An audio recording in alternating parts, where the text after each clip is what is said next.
Original বাঘমামা বসে রয়েছে। দুটো জলের ফোয়ারা দেখতে পাচ্ছি।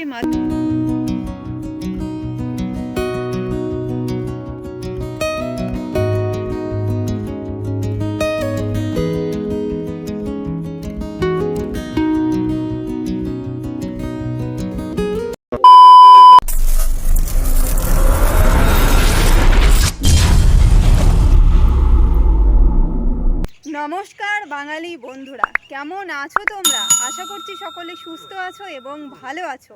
আমরা 365 দিন অপেক্ষা করে থাকি মায়ের আগমনের জন্য। এই মুহূর্তে আমি এমন একটা জায়গায় এসেছি যেখানে কিন্তু তোমরা এলে সব সময় মাকে দেখতে পারবে। হ্যাঁ বন্ধুরা, ঠিকই শুনেছো। এই মুহূর্তে আমি চলে এসেছি কলকাতা রবীন্দ্র সরোবর মিউজিয়ামে। কলকাতায় যে বিশেষ বিশেষ পুজোগুলো হয়ে থাকে সেই পুজোর দুর্গা ঠাকুরের কিছু কিছু ঠাকুরগুলো কিন্তু এখানে এনে রাখা হয়। আর তোমরা এখানে কিভাবে আসবে, এখানে আসতে গেলে তোমাদের কি কি নিয়ম মানতে হবে, সমস্তটাই কিন্তু আজকের ভিডিওতে থাকছে। তো চলো বন্ধুরা, ভিডিওটা একটু স্কিপ না করে পুরোটা দেখো। আমি সম্পি, তোমরা দেখছো সম্পিস ব্লগ। এই মুহূর্তে রয়েছি কলকাতা রবীন্দ্র সরোবরের মিউজিয়াম 12 নম্বর গেটের ঠিক সামনে। এই মুহূর্তে কিন্তু মিউজিয়ামে প্রবেশ করে তোমাদের সমস্তটা শেয়ার করব। তো চলো যাওয়া যাক। এই যে লম্বা রাস্তাটা দেখছো, এই দিক দিয়ে কিন্তু সোজা হেঁটে চলো। এবার দুপাশে কিন্তু প্রচুর পরিমাণে গাছ লাগানো রয়েছে, আর সত্যি এখানে এসে খুব ভালো লাগছে। তো চলো সামনের দিকে এগিয়ে যাওয়া যাক। এখানে বিভিন্ন রকমের গাছ রয়েছে, যেমন দেখো এই গাছটার নাম হচ্ছে গোল সাগো।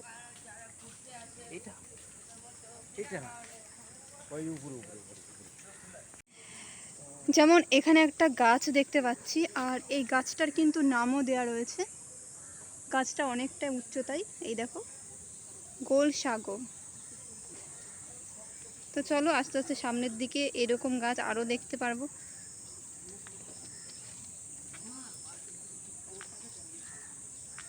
এখানে একটা গাছ রয়েছে, দেখো বাক্স বাদাম লেখা রয়েছে।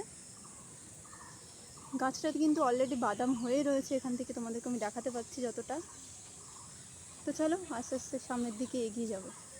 এই মুহূর্তে রবীন্দ্র সরোবরের পাশ দিয়ে হেঁটে যাচ্ছি, আর কি বলবো, এই জায়গাটা এতটা সুন্দর, তোমরা যারা এখনও ভিজিট করনি তারা বুঝতে পারবে না। ভিজিট করলে তবেই কিন্তু বুঝতে পারবে এই জায়গাটা কতটা পরিমাণে সুন্দর।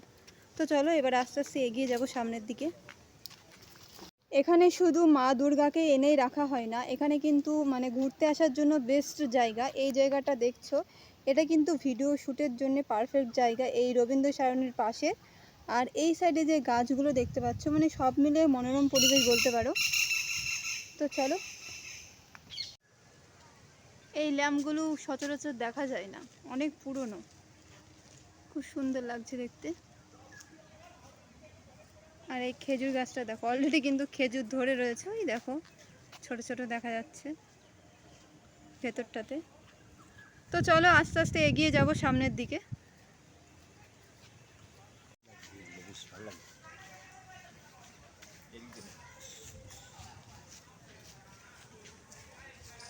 ওয়াও, এই ভিউটা দেখো বন্ধুরা, কি সুন্দর লাগছে দেখতে।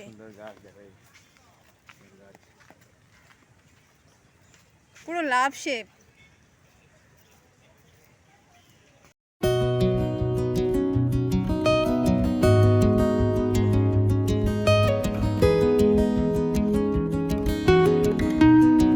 এই গাছটা দেখো বন্ধুরা, এটা কিন্তু পাতাবাহার গাছ, মনে হচ্ছে গাছের উপরে ফুল ফুটে রয়েছে, কিন্তু না, এই পাতারই কালার কিন্তু এরকম হয়েছে। খুবই সুন্দর লাগছে দেখতে।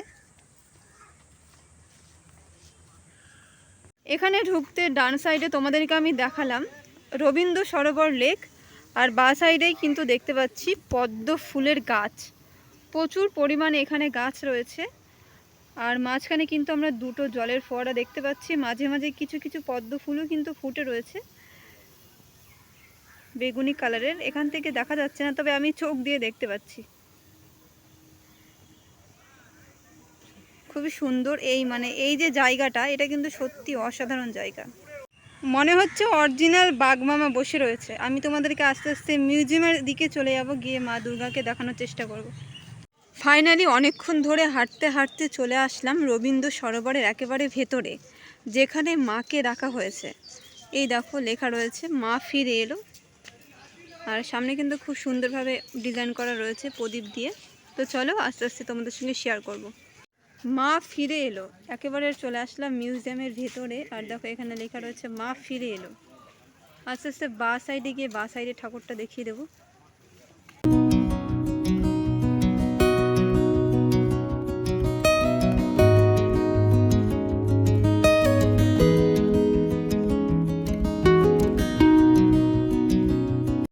এই ঠাকুরটা দেখছো, এটা কিন্তু চেতলা অগ্রণী ক্লাব। দেখো লেখা রয়েছে 2017 ঠাকুর, আর শিল্পী হলো ভবতোষ সুতার। চলো আস্তে আস্তে নেক্সট চলে যাব।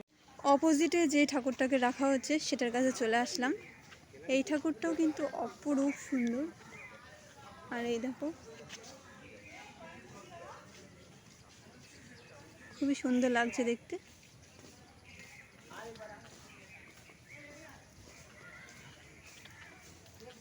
বিশেষ বিশেষ যে ঠাকুরগুলো, সেই ঠাকুরগুলোকে কিন্তু এখানে এনে রাখা হয়েছে। আর এই দেখো এখানটাও লেখা রয়েছে হিন্দুস্তান ক্লাব, লেখাটা পড়ে রয়েছে নিচে। আর এই ঠাকুরটা 2021-এর। তো চলো আস্তে আস্তে নেক্সট চলে যাবো। চলে আসলাম একেবারে মা ফিরে এলো যে লেখাটা রয়েছে তার সামনে।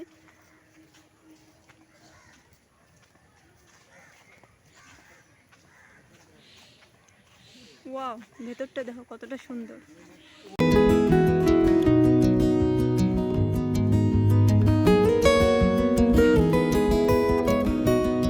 এই দেওয়ালটাতে দেখতে পাচ্ছ কত সুন্দর প্রিন্ট করে রাখা হয়েছে। এখানে যেমন একটা ঘোড়া দেখতে পাচ্ছি, তারপরে দেয়ালের যে গায়ে সেখানে কিন্তু রাধাকৃষ্ণের মূর্তি দেখা যাচ্ছে। রাধাকৃষ্ণের মূর্তি প্রিন্ট করে রাখা রয়েছে। এখানে কিন্তু কালীঘাটের মা কালী রয়েছে, আর মাঝখানে দুটো চক্র রয়েছে, তারপরে কিন্তু আবারও ঘোড়া রয়েছে। ওপরে কিন্তু অনেক দেবদেবীর মূর্তি রয়েছে এখান থেকে দেখতে পাচ্ছি। এখানে একটা সিমেন্টের মা দুর্গাকে দেখতে পাচ্ছি, দেখো কতটা সুন্দর লাগছে দেখতে।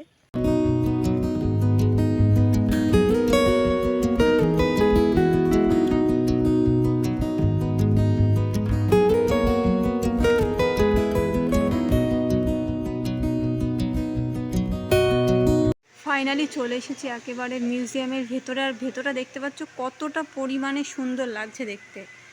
কলকাতার কিছু বিশেষ বিশেষ ঠাকুর কিন্তু এখানে এনে রাখা হয়েছে, সমস্তটা তোমাদের সঙ্গে শেয়ার করব। প্রথমে যেমন দেখতে পাচ্ছি আলিপুর 78 পল্লী 2019-এর ঠাকুর, প্রতিমা শিল্পী শ্রী অভিজিৎ ঘটক। দেখো জাস্ট অসাধারণ।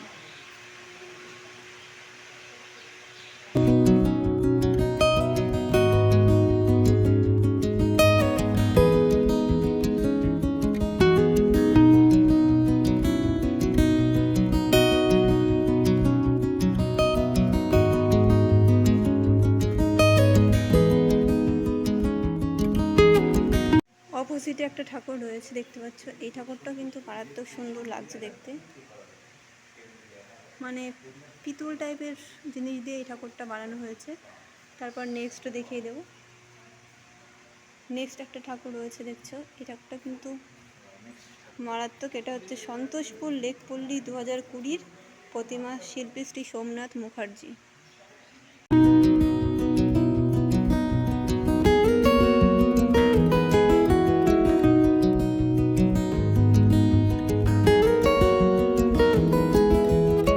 নেক্সট একটা সাবেকি প্রতিমা রয়েছে, দেখো এই ঠাকুরটাও মারাত্মক সুন্দর। তারপরে নেক্সট চলে যাব। এটা হলো আহিরিটোলা সার্বজনীন দুর্গোৎসব 2024-এর প্রতিমা।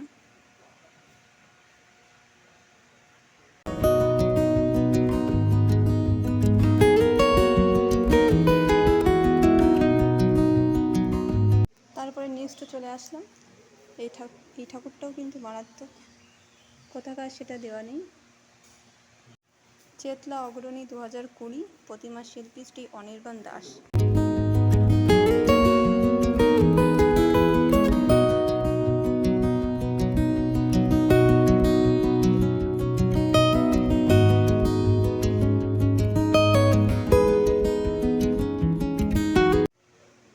জানবাজার সম্মিলিত কালী পূজা সমিতি। দেখো এই ঠাকুরটা সত্যি সুন্দর।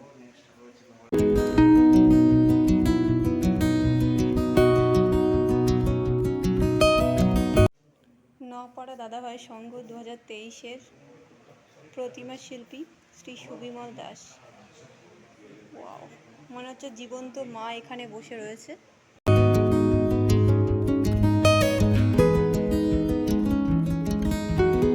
নোয়াপাড়া দাদাভাই সংঘের 2021-এর ঠাকুর। আর দেখো লেখা রয়েছে বরানগর প্রতিমা শিল্পী শ্রী গৌরাঙ্গ কুইলা। ওয়াও,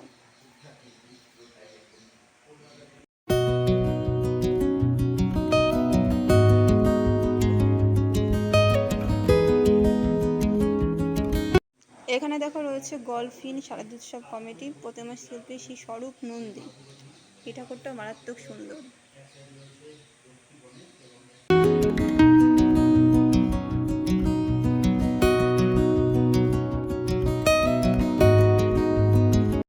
নেক্সট চলে যাচ্ছি, এটা হচ্ছে 78 পল্লী খিদুরপুর।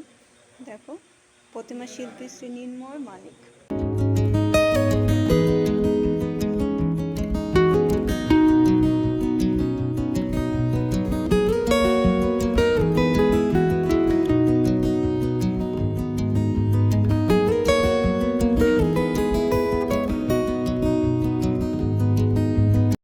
এটা হলো বরিশা ক্লাব। দেখো এই ঠাকুরটাও মনে হচ্ছে জীবন্ত।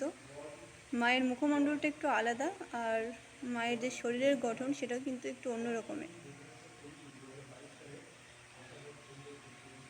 তারপরে নেক্সট চলে যাবো, নেক্সট হচ্ছে ভবানীপুর 75 পল্লী 2017 প্রতিমা শিল্পী শ্রী বিমান সাহা।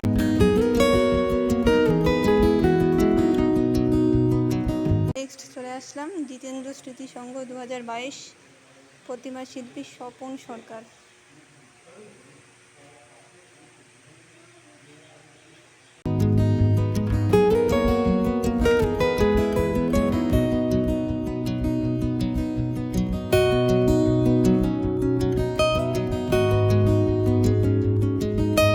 তারপরে নেক্সট চলে আসলাম আলিপুর 78 পল্লী। এই ঠাকুরটা দেখো কতটা সুন্দর।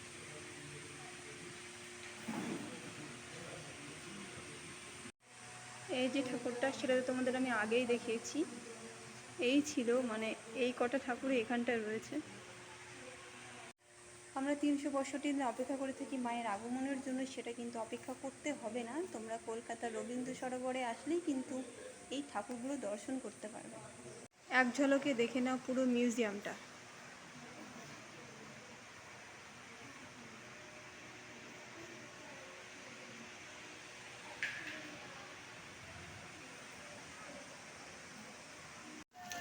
তো বন্ধুরা, তোমাদেরকে আমি ফাইনালি দেখাতে পারলাম মিউজিয়ামের সমস্ত দুর্গা ঠাকুরগুলো। আর এই মুহূর্তে কিন্তু প্রচণ্ড পরিমাণে বৃষ্টি পড়ছে। কেমন লাগলো আজকের ভিডিও অবশ্যই কমেন্ট বক্সে লিখে জানিও। আমার কিন্তু খুব সুন্দর লেগেছে। বিশেষ করে যারা কলকাতায় থাকো তারা কিন্তু একবার হলেও এই মিউজিয়ামে আসবে, এসে ঘুরে যাবে। তো চলো আজকের ভিডিওটা এখানেই শেষ করছি। ভিডিওর কিছু ভালো লেগে থাকলে প্লিজ একটা লাইক কমেন্ট শেয়ার করে দিও, এবং এখনও পর্যন্ত যারা আমার এই সম্পিস ব্লগ চ্যানেলটাকে সাবস্ক্রাইব করোনি তারা প্লিজ সাবস্ক্রাইব করে দিও। তো চলো সবাই সুস্থ থেকো, ভালো থেকো। খুব শিগগিরই আবারও একটা নতুন আপডেট ভিডিও নিয়ে ফিরে আসছি। ততক্ষণের জন্য সবাইকে টাটা।